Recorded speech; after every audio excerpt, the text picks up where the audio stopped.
आज अजितदादांनी जे स्टेटमेंट केलं की 70च्या घरात गेल्यानंतर वडीलधारे जबाबदारी सोपवतात,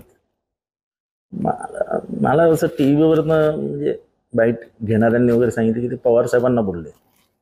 मला नाही वाटत ते पवार साहेबांना बोलले. त्यांचा इशारा मोदींकडे असेल. त्या मोदी साहेब सुद्धा 75 वर्षाचे झाले. त्या अजितदादा नेहमी स्वप्न मोठी बघतात.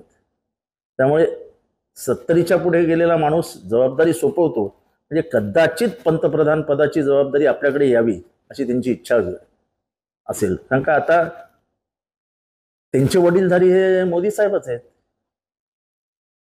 त्यामुळे वडीलधाऱ्यांनी जबाबदारी सोपवावी हा उत्तम सल्ला त्यांनी मोदी साहेबांना दिलाय.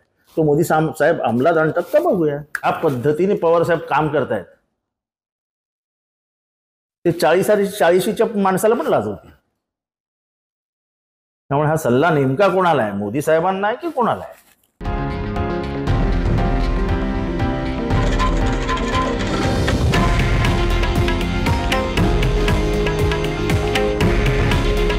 हे आहे देशातील नंबर 1 न्यूज नेटवर्क आणि आपण पाहत आहात TV9 मराठी. काळजी तुमची, हित महाराष्ट्राचं.